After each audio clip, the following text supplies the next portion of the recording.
We all wake up with the exact same 24 hours in our pockets, yet the outcomes, the wealth, the freedom, the impact are just wildly different. We're always taught that time is the great equalizer, right? That hard work just bridges the gap. Well, in today's explainer, we're going to completely dismantle that idea.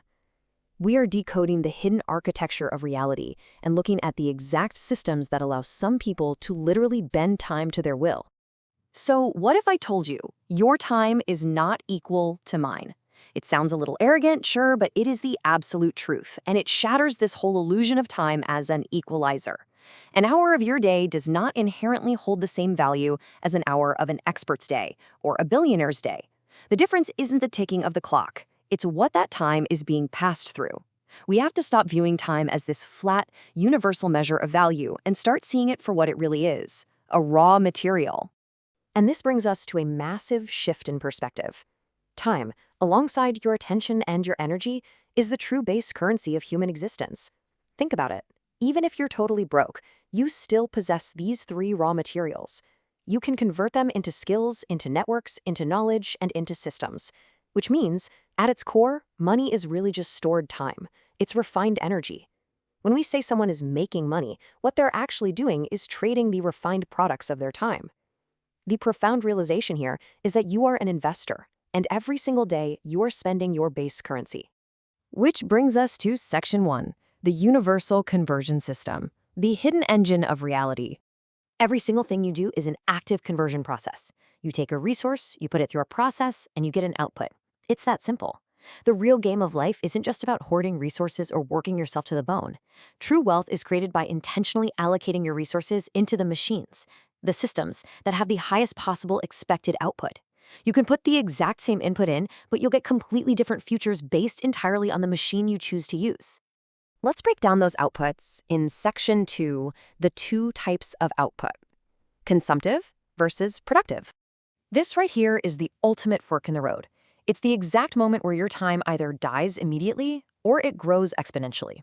On one side, you have consumptive outputs: entertainment, comfort, status, quick pleasure. You invest your time and attention, the process gives you a nice little dopamine hit, but structurally, the output dies immediately. It leaves you with zero assets. But on the other side, you have productive outputs: building skills, systems, assets, relationships, knowledge. These outputs don't just sit there, they compound. Every single day, you are choosing between something that disappears into thin air and something that builds a foundation. And we can actually put a clinical, mathematical weight on these daily choices. We call this the return on resource, or ROR. It's simply the output value divided by the time, money, and energy you invested. Think about this deeply for a second. Two people can both invest exactly 1,000 hours of their time. Person A puts it into a low-yield system and develops a skill worth, say, $200,000 a year. Person B puts that exact same 1,000 hours into a highly leveraged system and builds a skill worth $5 million a year. Same exact amount of time.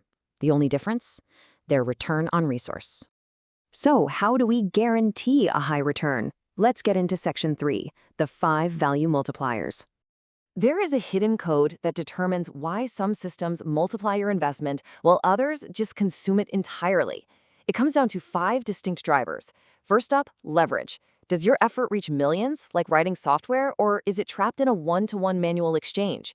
Second, scalability. Does the output grow exponentially without you having to work exponentially harder? Third, demand. High market pull with low supply equals massive, outsized returns. Fourth is compounding. Does the work you do today make tomorrow's work easier? And finally, transferability. Can you take this scale and use it across multiple different industries? High-value systems absolutely max out these multipliers. Doom scrolling on your phone, zero leverage, zero compounding, and honestly, negative long-term returns. If you want to formalize this whole philosophy, we can map it into one elegant decision model. Your skill value is roughly equal to leverage times scalability times demand times compounding times transferability, all divided by the cost. And keep in mind, cost isn't just the money you spend. It's the time, the sheer difficulty, and the risk involved. This equation literally explains everything. It explains why AI and coding are so incredibly powerful. They have extreme leverage and almost infinite scalability. And it explains exactly why consuming endless entertainment traps you. It has a high cost of your time and attention with a multiplier of absolute zero. This leads us right into Section 4, becoming a system architect. how to actually design your life. You have to make the mental leap from being a passive participant to an active system architect. Here is a highly actionable 4-step framework to hack the system. Step 1. Find systems that already work. You really don't have to be a genius here. Smarter people have already built incredible machines, from financial markets to artificial intelligence. Step 2. Allocate your resources, your money, your time, your extreme focus directly into those high-leverage systems. Step 3. Ruthlessly measure the net inflow and outflow. What are the actual results? And Step 4. Double down hard on what compounds and immediately cut what disappears. This is the ultimate blueprint for outsized returns. We can even treat your intangible time exactly like a tangible investment portfolio. Think about your week like this. Allocate 60% of your energy into high compounding skills, things like AI, coding, or trading systems. 20% goes into immediate income generation, just to keep the cash flowing. 10% is dedicated to experimentation, finding that next big system before the crowd does. And crucially, 10% is for intentional rest. Deliberate recovery, not mindless scrolling. This is exactly how a true system architect allocates their base currency. As you optimize this allocation and really lean into those 5 multipliers, you aren't just incrementally adding to your income, you are exponentially increasing the unique value of your hour. You go from a base value of 0 up to 1,000, to 10,000, and eventually to 1 million per hour. And listen, you do not reach that extreme level by just working linearly harder. No human being can physically work 1,000,000 times harder. You only get there by wielding massive leverage and letting compounding do all the heavy lifting for you. Because here is the profound realization. The game was never actually about time. It was strictly about what you do with it. Most people spend their entire lives as users of other people's systems. And users earn once.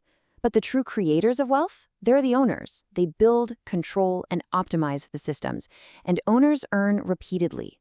Wealth fundamentally belongs to those who shift their identity from consumer to architect, from a linear worker to a highly leveraged owner.